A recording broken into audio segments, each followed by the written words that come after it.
Alright folks, we're going to take you through the entire workout, uncut, and I'll be talking to you from here in the booth. Much easier from up here than it is down there. And the reason we're doing this, and there's a few reasons. I want you to see the rhythm and the pace that I go through the workout so you can develop the same one.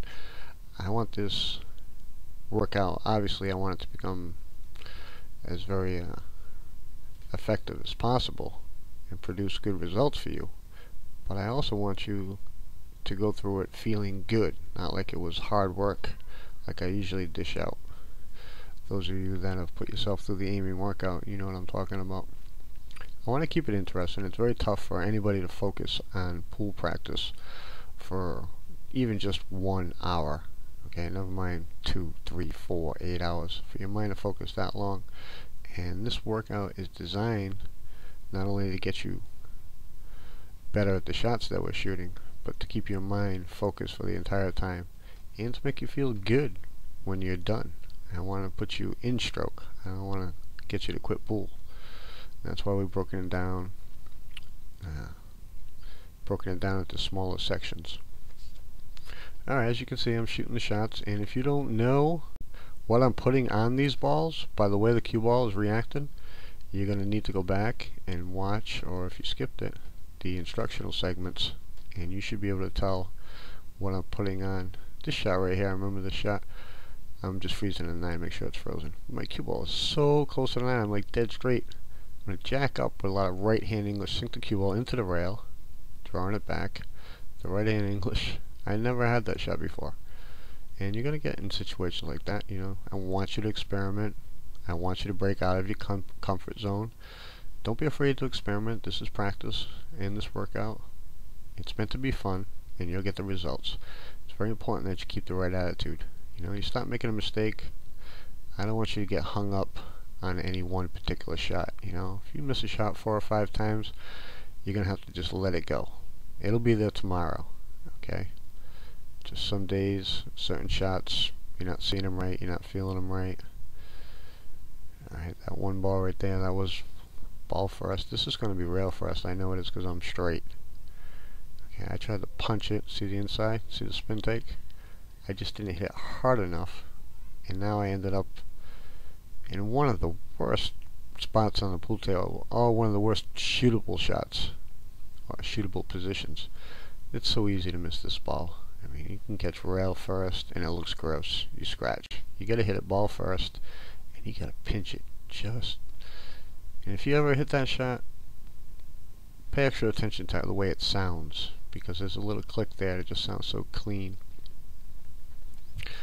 Alright, when you're shooting these balls and you have to go beyond, past the side pocket there, if you ever catch those points, or you might want to look ahead of time, there's a lot of tables, especially in the billiard rooms, that have been taken apart and rails mixed match. Sometimes the points stick out. If you're ever practicing this drill and you catch the point, whether the balls are frozen or you do in the next section where they're not frozen, if you catch the point, you know, you hit the ball pretty good. You did your job. So do me a favor and don't set that shot up again. If you hit the points, you're hitting the ball good. Here you can see I'm a little jacked up. I got some boxes behind me. I usually put the camera and mount the tripod up there. And I was trying to hit the 9 ball first with high inside. Kind of proving a point where you can hit that shot ball first and still make it. People say you can't because of the throw. You know, and I like to say, well, look, I'm 8 feet away from the pocket. I'm hitting ball first. If you hit rail first, there's no way you can get the cue ball by the side pocket, no matter how much topspin you put on it. But I was a little jacked up, so that took away a little of my topspin. Alright, right here. Alright, the ball's not frozen, so they're all ball first. And on that shot, I think I caught the one ball very full, and that's what changed my tangent line, brought me high up to the side.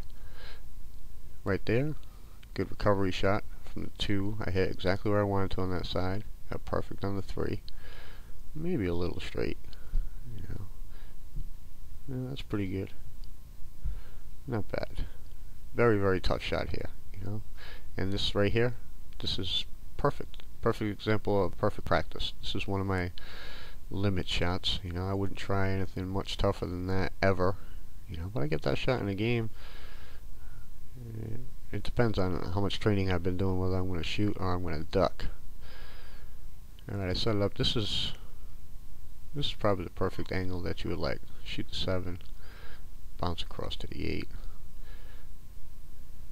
Hit that one pretty good. Over here, yeah, we got the shot. Alright. I don't know what I'm going to do with it, but alright, I was just trying to hit it a little full and draw it straight back. That happens occasionally. Be flexible. Be easy on yourself, especially if you're playing on a tight table. You know, if you hit a... Yeah, there's one of a... That wasn't my child, but today is play date and I am in charge. I shot the earlier instructional segments this morning. Kids are in school now, and I shot that in the morning. Nobody was there, so I could do that. That's another reason we're doing the voiceover now. If you could hear the background noise now, you'd really think I was a pretty good player. They're playing their Star Wars Lego 2 over there. Got a little music on in the background. And I have my other son and his friend in the back. And here's one of those fun shots I was talking about, you know. This is to help you break out of your comfort zone. I know I keep saying it, but that's very, very important. You have to try things that you cannot do. And even if you never make that shot, you are making shots that are just under that level. You're becoming better at them. You know, so you're hitting one shot there, but you might be getting better at 10 or other 20 forms of that shot. And you're helping yourself build your confidence, break out of that comfort zone. Too many players plateau in the sport because they're afraid to try new things. They're afraid of missing the ball, you know. Their brain, or all our brains, associate a lot of pain with missing balls, and it'll make you do freaky things.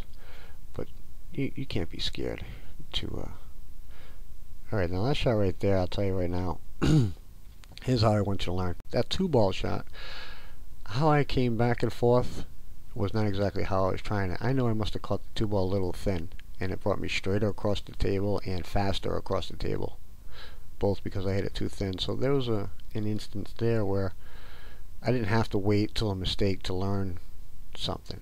You know, obviously you're going to learn more from your mistakes than your successes.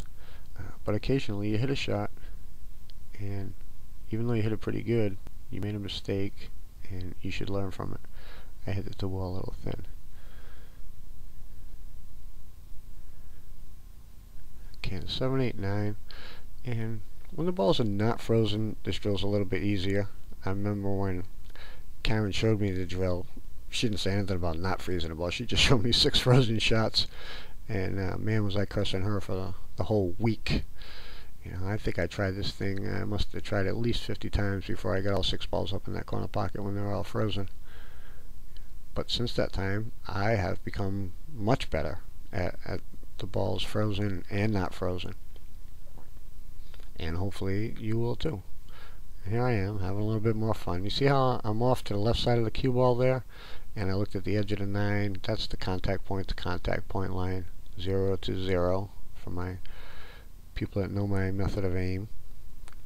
All these shots are 0 to 0 contact points. There's about almost 150 shots. I'll probably shoot more because of the misses, but every single shot that I shoot, I'm referring to the 0, 0 contact points. And that's the part of the balls that are always closest to the end rails of the pool table. Not the side rails, the end rails. There you go, pretty good shot. So if you ever want a ball to travel straight down the rail, or even if it's in the middle of the table and you want to send it to the middle of the end rail, that 0 to 0 contact point all the time. And that's all I'm thinking about. And those 2 points, I use them to compensate. I use them to improve my perception. And I'll show you a few shots